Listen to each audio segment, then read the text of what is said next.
Howdy, and welcome to the F1 Hatchet, and welcome to the Great Britain or Silverstone post-race reaction. Dang, what a race. I mean, I'm not sure if I could ask for anything else to happen in this race.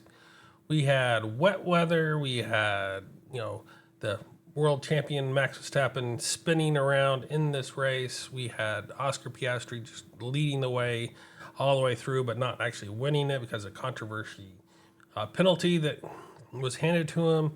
We had Hulkenberg coming from the very back of the field all the way up and making his first podium in his F1 career, like 239 or some crap races that he started without a podium. And all of the different interactions and passes on the track during this crazy time. Lots of people, cars, spinning off track, getting touched, making all the little mistakes, having the pit strategies, where do they gamble at the very beginning, put on slicks, or do they, keep it on those inners? And then later on, when do you switch those slicks when the track was drying out? Man, it had everything that I could think of that in this race, all jam-packed into this race. It was a crazy race. What was your thoughts on this race? I thought it was just a fabulous race. I'd probably have to give it at least a 10 out of 10 because it just had everything that I could think of in this race, even though it probably not just the full dynamic, race to first, from the first to the last, that sometimes we might want to see, but it had all the different strategies involved and all the different chaos that kind of involved in this race that gave it just an extra oomph in my viewpoint. So like normal, I go through the field from the back of the pack to the front of the pack, going through each driver, telling you what my thoughts on how that driver did and what happened to them if I know exactly what happened to them, and the general strategies for that driver. So we'll start off with Franco Colapinto, who started off in 20th and ended up in 20th as he didn't actually make the start because his gearbox couldn't get out of that second gear when he was going around in the formation lap, so they went back into the pits and just didn't start the race after that. So unfortunately for him, day ended quite early.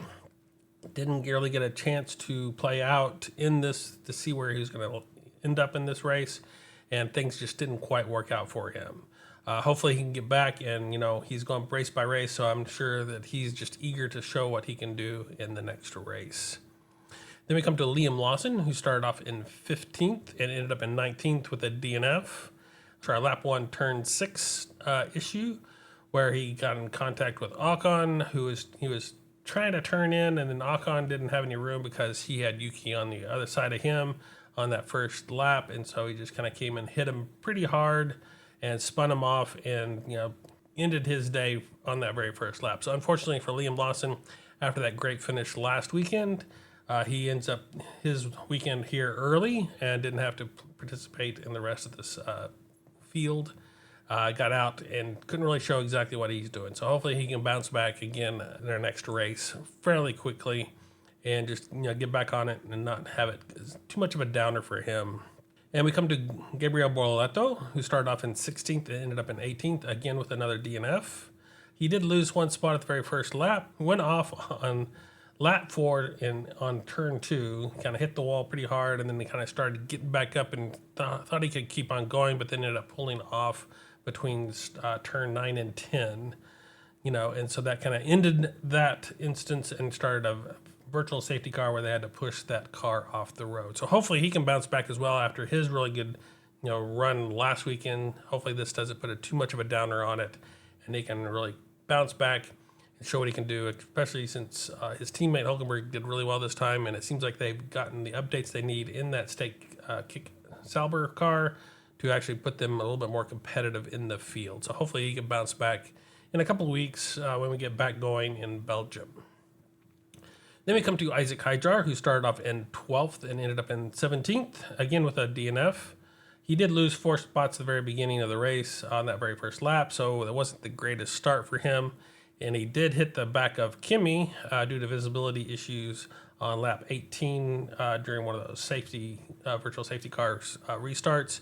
The visibility was just horrible, and he came up behind him and couldn't see him until it was too late, and ended up ramming into the back of him, spinning him off on turn 9 in lap 18, and just ended his day early as well. So unfortunately for him, it was kind of a bad mistake, in the sense of, following a little bit too closely, but it's hard to really gauge because you're in that mix where you can't really see and you're just assuming the people are driving and getting up to full speed ahead of you in that run. So I can't really blame him terribly, but it was a kind of a ending mistake in the sense of just ended his day for this race. So hopefully he can come back and kind of show what he can do. I know he's had a couple down races, so hopefully that'll play out and he'll get back into his racing form in the next several races. Then we come to Kimi Antonelli, who started off in 10th and ended up in 16th. Again, another one of those DNFs. He had a 3-spot grid penalty coming in from last race after causing that collision with Max. He did gain 2 spots at the very first lap. He passed Leclerc for 14th on lap 9, and then he boxed on lap 26 and retired the car. Basically, after all of that collision with Isaac Hijar and stuff, it just couldn't quite run after that, and they decided it wasn't worth it and just pulled that car in at the end of that lap around 26. Then we come to Yuki Tsunoda, who started off in 11th and ended up in 12th. He did gain 1 spot at the very first lap, then gained a 10-second penalty for causing a collision with Behrman on a safety car restart, and then passed Alonso for 14th on lap 39. So really not Tsunoda's a really good day for him, kind of falling back into that pack, staying out of the points. Really needed him to probably gather things back up in that Red Bull, and that hasn't really played out. Super disappointed in getting down on himself and really putting that pressure on himself where he can really figure out what that Red Bull is doing in that second car and really show what he can do and kind of get up there closer to his teammate in all of these runs and really put that pressure behind him as they're, all those different, rumors are going around on where they're going to do with that second seat and how that's going to play out the rest of the season. So hopefully that'll just wash over him and not necessarily stick to him in the sense that he can show exactly what he can do in that car. So this gets us to Charles Leclerc, who, started off fairly good, but then ended up he kind of gambled, and that kind of shut him down for the rest of this race, as he started off in 6th and ended up in 14th. He did lose 9 spots at the very beginning due to him, pitting before that start, trying to gamble instead of being on those intermediates. He decided to start off on a set of mediums. He did have a 2-stop strategy, stopping on lap 10 on those set of mediums, going to lap 42 on a set of intermediates, and then switching over to a set of softs. He did pass Kimi for 14th on lap 9, passed Kimi again for 14th on lap 10, passed Yuki for 13th on lap 18, passed Alexander Albon for 11th on lap 36, passed Sainz for 8th on lap 39, passed Hamilton for 4th on lap 42, and he also had 3 track violations of going outside the track limits and gaining an advantage, and so he was this close to actually getting a black and white flag where he's going to be getting a penalty for that violation. So he's coming close, but going up to the limit, which is, can be a strategy as well, so we'll have to keep that in mind. Then we come to Esteban Ocon, who started off in 14th and ended up in 13th. He did gain a spot at the very first lap.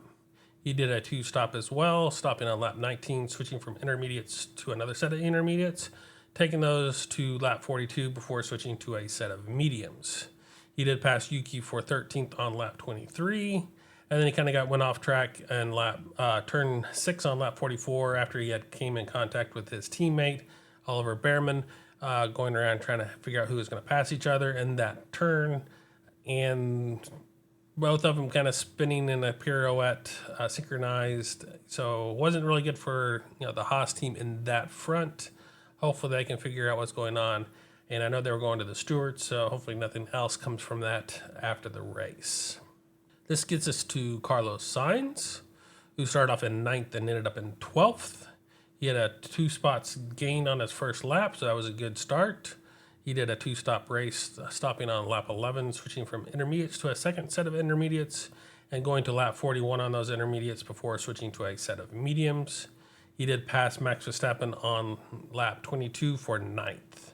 Otherwise, it's pretty, boring race for him, kind of staying clean, which is always good, but not quite where he needed to be up into those points. So a little bit farther back than his teammate was, so he needs to figure out exactly how that plays out, and see, hopefully he can bounce back and figure out where that Williams is. I know they were kind of conservative on some of their setup this weekend, so hopefully they can really figure out what's going on with that Williams. They've had a couple of DNFs. I know they were trying to play it conservative, just to get a finished race, and ended up allowing his teammate to get a couple of points. So good for that point, but bad for Carlos. He really needs to kind of get the grips on that Williams and figure out where he needs to go and get him really competitive with his teammate and really put more pressure on him in who is going to win out in these weekends. Gets us to spot 11, where Oliver Merriman ended up starting off in 18th and ended up in 11th. So not a horrible run for him, considering that he had that 10th place grid penalty for that red flag infringement on FP3, where he kind of crashed in that entrance of the pit lane on that red flag condition, giving him that 10th place grid penalty and for points on his license. So that's not really good for him on this weekend, but he did come back from the 18th position, almost getting into the points, even though he had a couple contact with his teammate and a couple other people on this track during this race. He still kept it between the white lines and made it to the end, just outside a point. So still a decent race, I think, for him, trying to prove what he can do. He just needs to, eliminate some of those little mistakes, and he'll be really pushing up there into the points, I believe. He did a 2-stop race, stopping on lap 10, switching from a set of hards to a set of intermediates, and taking those intermediates to lap 42 before switching to a set of mediums. He did pass Yuki for 13th on lap 22, and then he kind of spun off track on lap 22, turn 7, when he came in contact with Yuki, pushing him off, and Yuki got a penalty for that contact, and then he did pass Ocon for 13th on lap 30. So here we see George Russell in that 10th spot. He kind of gambled, and hopefully he was going to try to go out and get on the podium, but unfortunately that kind of backfired on him, and he kind of ended up into that bottom point marker in that 10th spot after starting in that 4th position. He did lose 10 spots at the very first lap due to him doing a pit for that start, switching off those intermediates onto a set of slicks before the race started. He did do a 2-stop strategy, stopping on lap 10, switching from hards to a set of intermediates, taking those intermediates over to lap 39 before switching to a set of hards. He did swap spots with Kimi on lap 5 for that 13th position, and he passed Alonso, for 9th on lap 13, passed Hamilton for 8th on lap 18, passed Hamilton again for 6th on lap 24. So that kind of ended up his run. He just gambled at the beginning, didn't quite work out for him. And then he gambled trying to switch it back at the end to see if he could get bound to those slicks. But when it was drying out, one of the first people to do that, and that kind of slowed him down as well. So he didn't quite get up into the points that he should have been probably in this race if things would have worked out and that strategy didn't quite go against him in those settings. Then we come to Alonso, who started off in 7th and ended up in 9th. He did gain a spot at the very first lap, so a decent start for him. He did a 2-stop race, stopping on a lap 11, switching from a set of intermediates to another set of intermediates, then going to lap 38 on those intermediates before switching to a set of mediums. He did pass Albon for 8th on lap 45, and I know he was complaining about his strategy because he was, seeing when those safety cars coming in that he was farther back in the pack than he was thinking of, and so he was just off on those pit stop strategies, I think, to really take advantage of those, and it kind of pushed him back into that running. And of course, with his teammate jumping way up in the front, that also kind of caused some confusion for him. But I think it's not necessarily a bad race. I know he wasn't quite where he wanted to be. Starting off in 7th, I think he was hoping that he could put more pressure on those front runners, and just those strategy didn't quite play out for him. Other than that, I think he had a decent race, and I think he was doing fairly good in this race. This gets us to Alexander Albon, who started off in 13th and ended up in 8th. He did gain 4 spots at the very first lap, so he did a fairly good stop, fairly good start on that race, managing those slick tires in this round. He did a two-stop strategy, stopping on lap 12, switching from intermediates to another set of intermediates, and taking those to lap 42 before switching to a set of mediums. He did pass Max Verstappen for 10th on lap 22 and passed Alonso for 8th on lap 52. Other than that, he was kind of in that run, and I think he was just letting that time fly by him because in the exit interview after the race, he was kind of like, well, where did all this time go? And he only had 5 laps left when his radio came on that run. So it was kind of interesting to see the dynamic of the drivers and all of this. Usually I figured they would be so tense in this weather conditions that they would be really ready for the race to end, and there'd be long, drawn out laps, but apparently it was all compressed in this version. So kind of interesting to hear him talk about that. So a really good job for Alexander Albon, especially since they DNF'd a couple of times in the couple of last races. Getting back out there and getting some points. It may not be the points that they were really hoping for, but still some points that kind of keep them in the running. Then we come to Lance Stroll, who started off in 17th and ended up in 7th. He gained 5 spots at the very first lap. I think mainly because most people were, pitting to switch over to those intermediates. He did a 3-stop strategy, stopping on lap 7 to switch from intermediates to softs, then taking those softs to lap 10 before switching back to a set of intermediates, then went to lap 42 before switching back to a set of softs. He did pass Ocon for 11th on lap 9, passed Hulkenberg for 10th on lap 9, passed Yuki for 9th on lap 10, passed Albon for 8th on lap 10, passed Ocon for 5th on lap 12, and passed Hulkenberg for 4th on lap 13. Now, it was really kind of strange for my view of Lance Stroll because he's really strong. It seemed to be in that really wet, iffy conditions, really playing it out, gaining lots of positions. But then when it started drying up, he started dropping back more into that field, not being able to take out what he could out of that Aston Martin. So really good driving for him in the wet conditions. Hopefully he can really get a grab or maybe, tell the team how to set that car up better in those drier conditions, and maybe they can figure that out.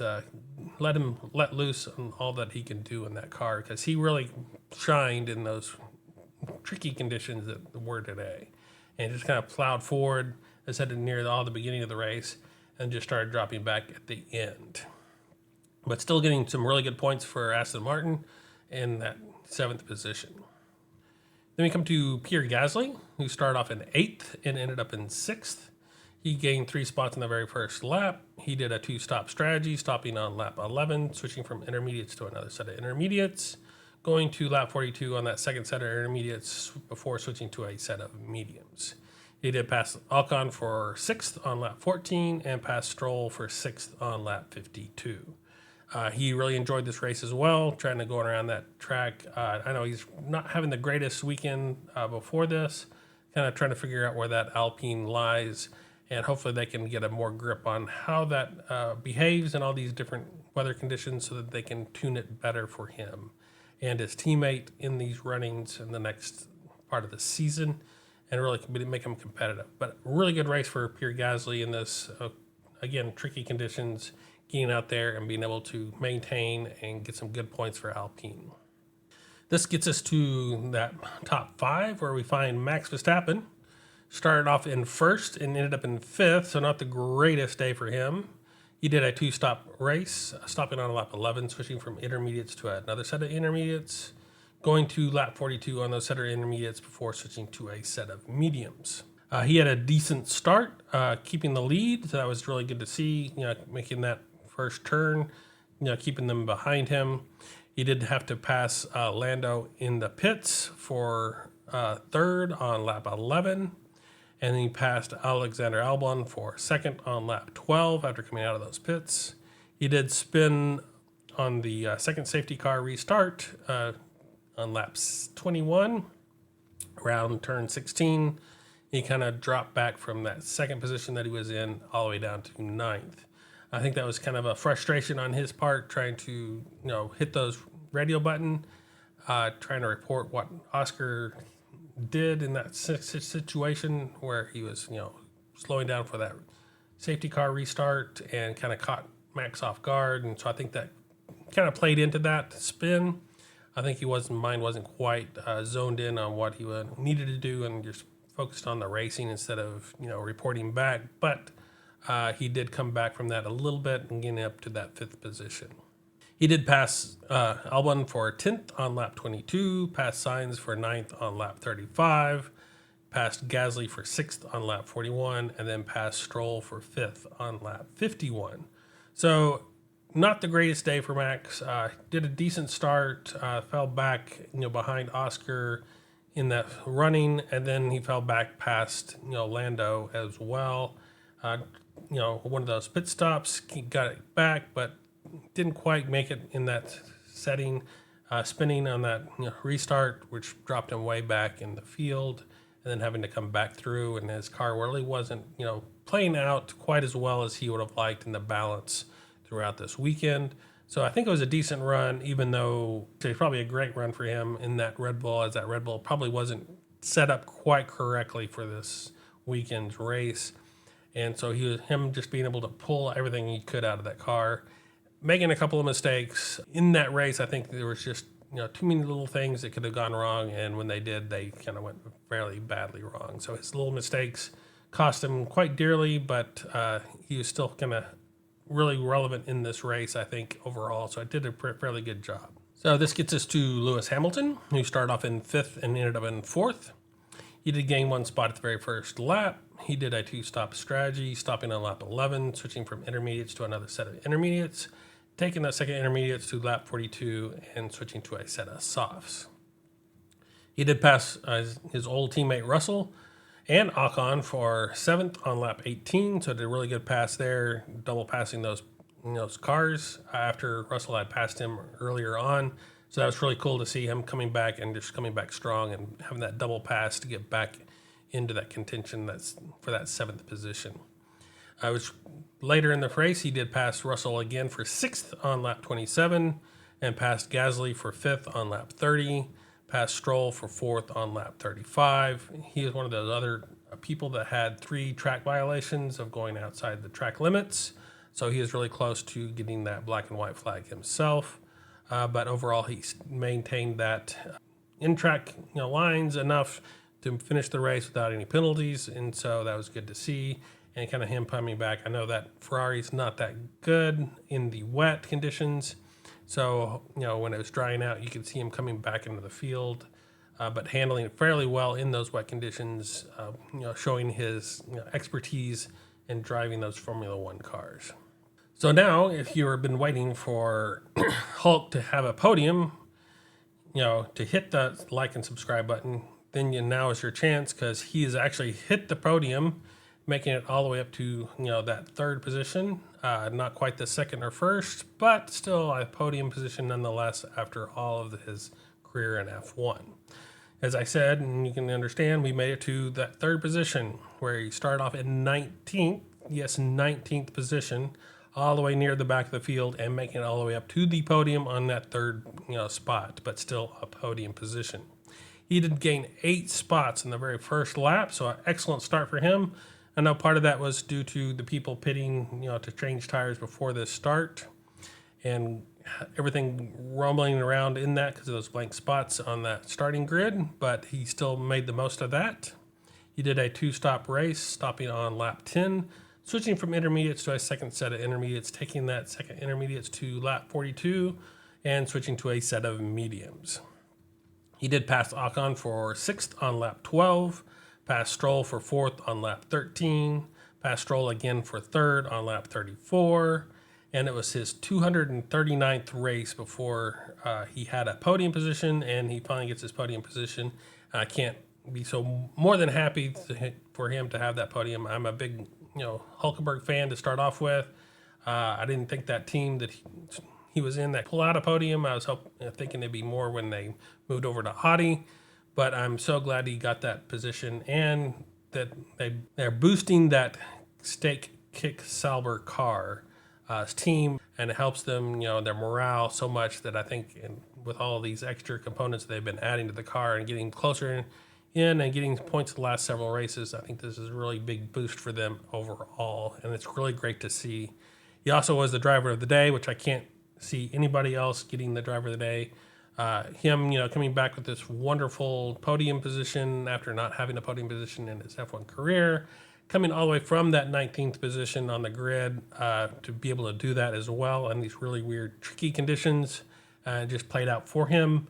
But it was really good to see him in that position, and I can't see anybody else getting driver of the day. But for some reason, if you thought someone else deserved driver of the day, please list them in the comments below. I would love to see what your thoughts are on that. This gets us to that second position, kind of a controversial position for Oscar Piastri, who started off in second and ended up in second. He did a two-stop strategy, stopping on lap 11, switching from intermediates to another set of intermediates, taking those to lap 43 before switching to a set of mediums. He did pass Max Verstappen for the first place on lap 8.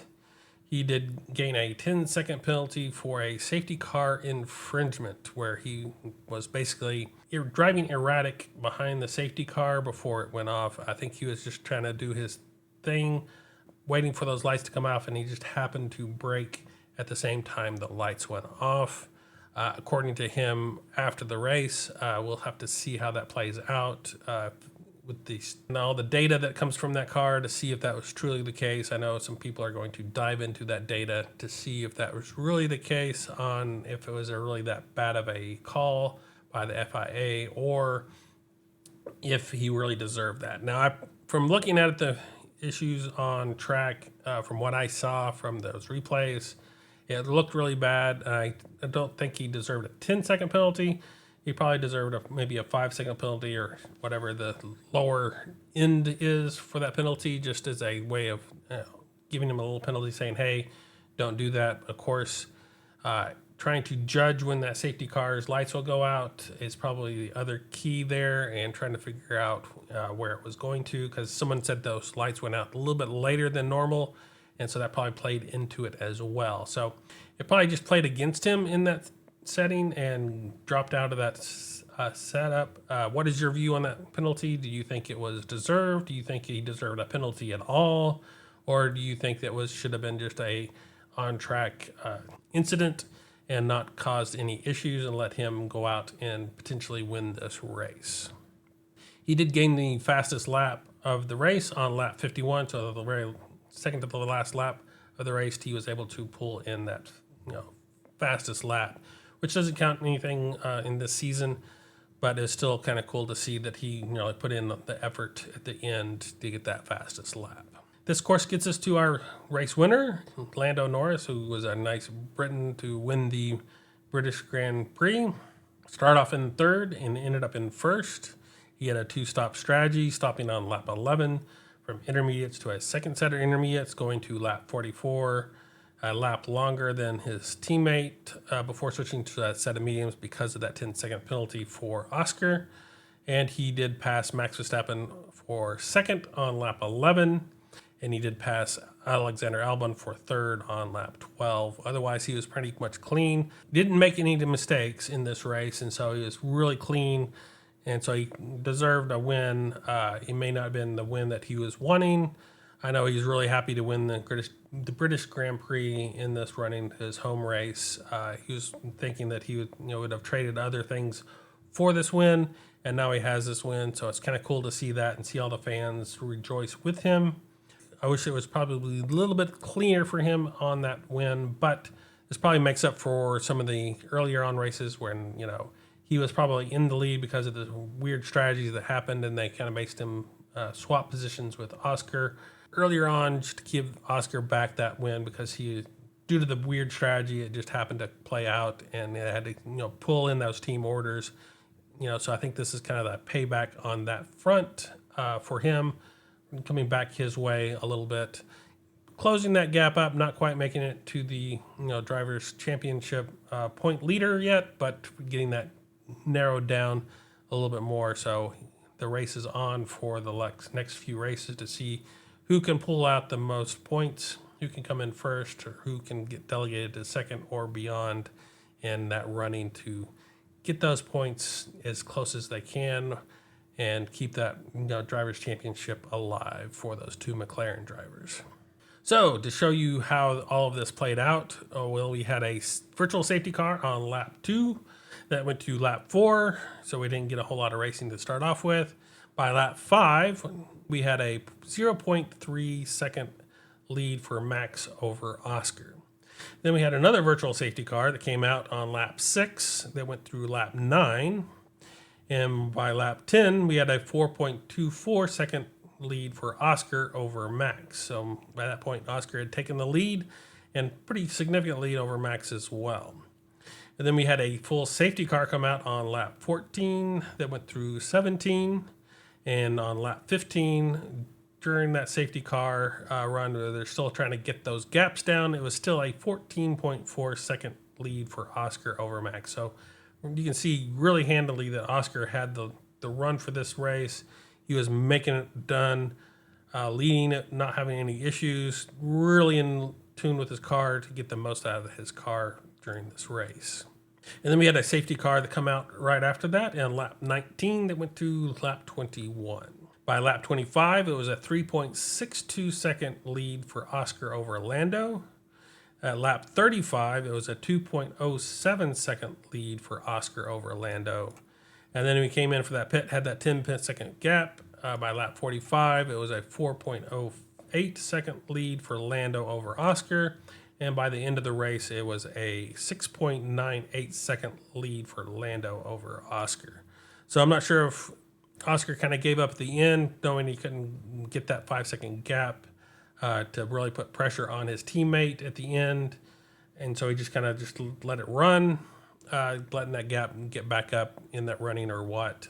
But if you look at that, if you directly compare that if you moved that penalty to a 5-second penalty, it wouldn't have changed the outcome directly. But of course, when you get that 5-second, you change the dynamics of how that race would have ended. So potentially Oscar could have won that race with a 5-second penalty instead of the 10-second penalty that he received. So all in all, it was a really interesting race, a really dynamic race. Like the first half of that race was all safety cars and virtual safety cars with a little bit of gaps of trying to figure out what tire you're on. If you can run that, should you switch tires to more intermediates or to slicks in that first stint, or should you, at the end, when you should switch from those intermediates over to the slicks? Is it still too wet for those slicks? And you had some of those drivers coming out, spinning, going off track quite a bit, having really delayed laps, like 8-second plus lap times. So it was really dynamic in that front for all the strategy. So I thought this was a really cool race overall. As I said, you had a lot of different things going on in this race that you couldn't ask for anything else to happen in this race, in my viewpoint. So again, what is your thoughts on this race? So what did this do to our driver standings? I said already that Oscar is still in the lead with 234 points over Lando's 226. So that gap has shrunk just a little bit, but he's still in the lead. So we'll have to see how that plays out in the next few races, if Lando can retake that lead or if Oscar will widen that lead again in the next several races. Now we see Nico Hülkenberg jumping over Esteban Ocon now for that 9th position for 37 points over Ocon's 23. And we also see Pierre Gasly jumping over Liam Lawson, Carlos Sainz, and Fernando Alonso up to that 13th position now with 19 points. Even though Fernando gained some points, he still dropped down to that 14th position.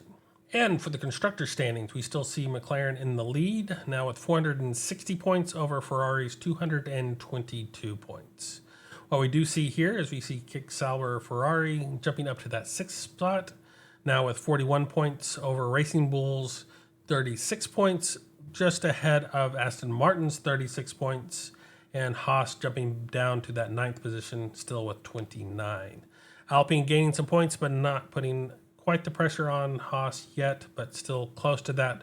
They'll potentially, gain that last position if they don't, make up some ground and get some more points, with Alpine coming back and seeing if they can score again. And what's coming up next? We have Belgium, or Spa. On July 26th, we actually have a sprint race. So this is a sprint race weekend, so this is going to be one day ahead. We have a length of 4.352 miles for this Spa circuit, with 15 laps being run for the sprint race, for a total race distance of 65.281 miles. The lap record holder is Sergio Perez in 2024 with 1 minute 44.701 seconds. And of course, it was first introduced in 1950. So until then, I will see you on the grid, and farewell.